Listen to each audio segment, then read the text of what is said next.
Hello guys, it's Glurmit here and welcome back to the channel. Now this is a video those of you who've been following for a while have really been asking for a lot, and it is the next episode of the free-to-play series. This is episode 7. Guys, there has been around about 2 months since the previous episode came out. The account is around about 4 months old at this point, and just a small disclaimer guys, for those of you who have been following, we are not on schedule according to the original plan. And the reason for this is, one, my computer broke down and I couldn't access the account in the way that I wanted.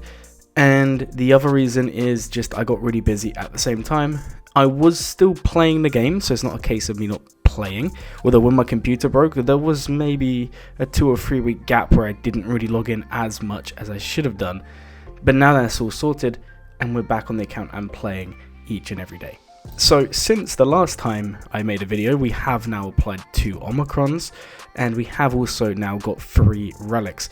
I would have liked to have been at the point where I have about 5 or 6 by this point, but honestly, if anything, this is actually going to help those of you watching more with me being in this position. What you'll find is a lot of people, especially when it comes to mobile games, are more casual players and don't always have the ability to play every single day all the time. And what you'll find is most of the people on YouTube or other content creators who have done free-to-play accounts in the past, they actually tend to just play super efficient, log in every day.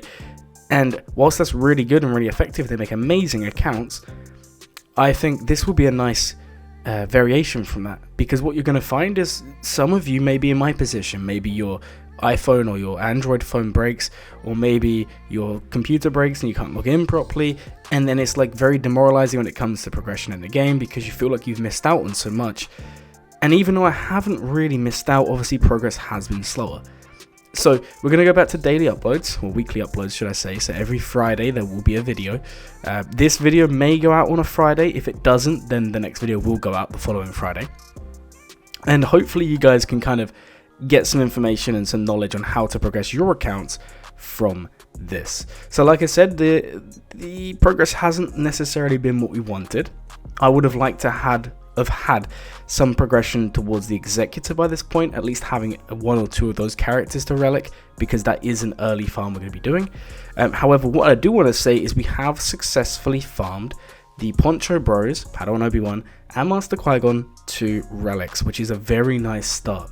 As of recording, Padawan Obi-Wan is now relic 7 and Master Qui-Gon is sitting at relic 2, but I am now stopping all Cantina farms in order to push the relic levels on Master Qui-Gon to relic 7, because once we're at that point, we're going to have that passive income, and that's even more important now guys, because we don't have that raid income we had before, because the new raid has come out. Now that is also a really important thing to be talking about guys, and unfortunately, because I wasn't able to make videos, I couldn't explain the direction shift I actually took about a month or 2 ago. So with the announcement of the new raid, and as it was becoming closer and closer to release, and obviously in my free-to-play farming guide, which I did release previous to starting this account, I explained how when a raid releases, you do need to drop everything and you need to farm 1 raid team minimum. There is no question about it. Whatever you're farming, wherever you are in the game, you need at least 1 team, because this is 1, going to ensure you're in a good guild, and 2, the personal raid rewards are enough to get you started on progression in terms of buying relic mats. It makes everything much quicker. And also the added benefit is if you do at least 1 raid team and you're very selective with which team you choose, it's also going to build a wider and more effective roster in the long run. So rather than rushing through things and getting things done halfway and not really getting the progress you want, maybe you go for the Naboo raid before and then you have your base Naboo raid team and you use that in the new raid, it's not going to be 1, it's not going to be as effective, and 2, the character quality isn't going to be as high as possible. I'll use an example of the previous raid, the Naboo raid.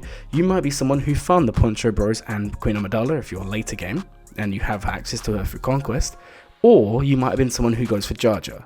Now, whilst Jar Jar is not the best character in the game by any stretch of the imagination, he is a good character to have for wider roster growth. So now we're going to use that reasoning on the current raid, and the team I selected was Tarkin clones, because one, you're getting a very good team for territory battles, the raid, Grand Arena, and you also get 2 good teams in Grand Arena because you can run the clones separate. And the nice thing is you can actually, in lower tiers of GAC, obviously this account is not in Kyber, obviously, you can run Apo and CX together as a separate team with the Omicron in play. As long as it's only dark side clones, you're okay to run that. So you actually get 2 teams there that you can run pretty effectively, and like I said before, you also get some really nice raid teams. So what I've done is I've actually taken Tarkin to Relic. He's got his first Omicron, which is a 3v3 Omicron, and I've also given him the lead Zeta. And then we've also gone and started investing in the clones. Now the nice thing about this in terms of wider investment, you don't need that many Zetas, guys, because a lot of the clones, their Zetas are reliant on Lord Vader being present. So Apo Zetas, we don't need at all. The only reason we'd ever apply one of the Zetas before getting Lord Vader is if we want to apply the TB Omicron, which we don't really need to be applying on this account at the moment. We've then applied Scorch's Omicron. That is the second Omicron I've applied. So I've got one general use one that can be used in 5v5 or 3v3, and then we've also got one applied specifically to 3v3. And some of you may be wondering, hey Glurmit, why are you applying 3v3 Omicron so early when I could have done something like Treya, or I could have done something like Savage or Wampa? And honestly guys, again, it goes back to why are we investing in clones? I've made the decision that I want to farm them up nice and early, hopefully within the next 2 months to have them done, 2 to 3 months free to play. Obviously, we're still going to be progressing older characters, like for example the Executor requirements, even the Bo-Katan Mandalorian requirements, which we are farming. Quebec is now gear 12, almost relic, so we're making progress there. They are relatively easy to gear in comparison to the newer content, and that always will be the case. So we're farming the shards for the newer content, and then once we've got that raid team, we're not farming anymore. We're not farming Jedi Vanguard, we're not doing any of that. We're just farming the clone team to run with Tarkin, and then eventually that will transition into better teams down the line. So it's really a case of we're taking it slow, but the end product is going to look much better. So again, it goes back to why did we apply these Omicrons? Well, the main reason is, what is going to be more impactful for us winning Grand Arenas? Well, if you look at the data, guys, and you can look at your own performances in Grand Arena, and you can look at your history and everything else related to that, and what you're going to find is that in 3v3, if you take it seriously, especially outside of Kyber, you're going to have a better win rate than in 5v5. And the reason for this is a lot of players don't care, guys. A lot of players don't log in for 3v3, they don't play 3v3, they don't take it seriously, and in those lower tiers, they don't actually understand team composition, synergies properly, and what teams beat what.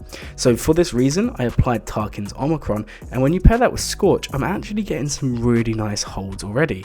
I'm setting a Relic 1 or Relic 2 Tarkin with the rest like Gear 8, and I'm getting holds against full Relic teams because my opponents just don't know what to do. Now, unfortunately, my account's not at the point where I have the rest of the bulk there in order to full clear, or at least clear enough. But when we get that, we're going to be getting nice and easy wins and good crystal income through that. Now, unfortunately, because of the time constraints and everything else, I've just not been able to put the time into fleets yet. And we're not that close to Executor. I reckon we're about 2 to 3 months outside of that as well.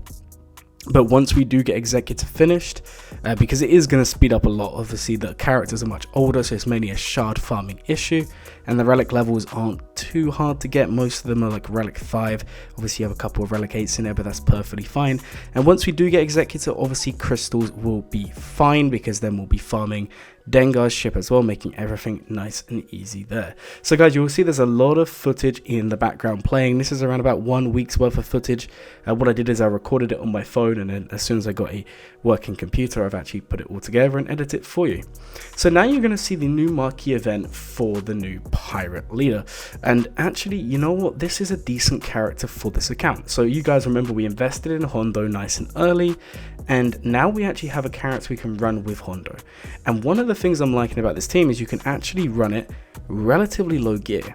We can leave Hondo at gear 11 eventually, once we have Kyrotek's income, and we can run this guy at 4 stars, no Zetas, and you know what, it's not a bad team. It allows Hondo to beat teams he wouldn't have been able to beat before, so for me this is a win in my book. In terms of assault battles, we are currently farming the Night Sisters. Now I'm farming Morgan, Great Mothers, and then I'm farming the 2 Peridias, and I'm going to farm the last one being Merrin. Now the reason for this is Merrin is needed at R7 in order for a special mission.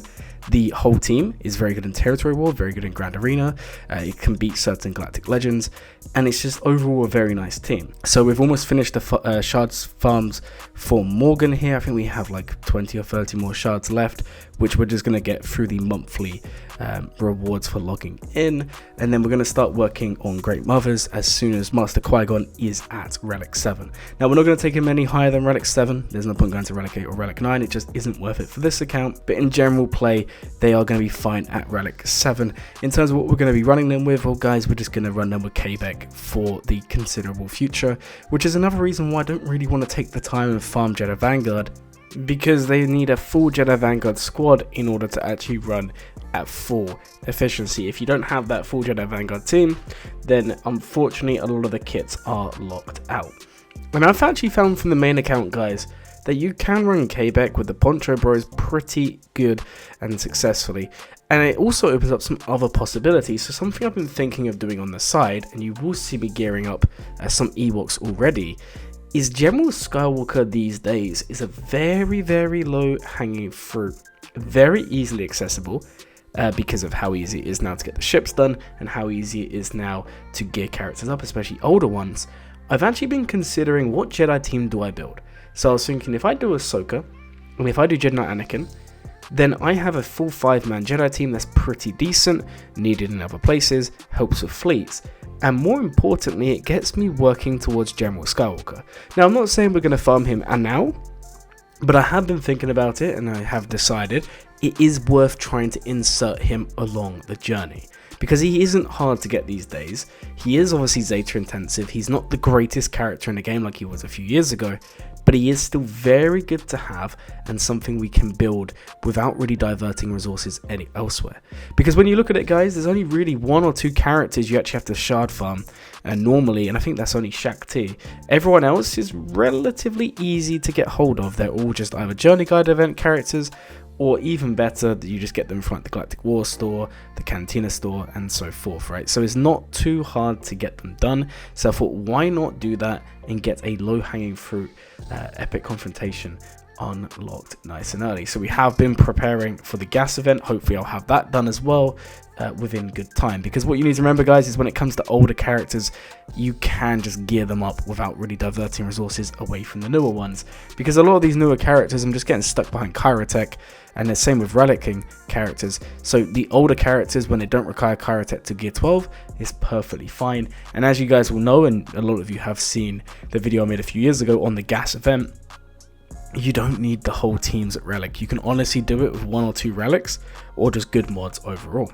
And that leads me on to the next segment of the video, guys. There's a lot to talk about because obviously I've not been making videos on this account for quite some time, and you guys are going to want to know more about it.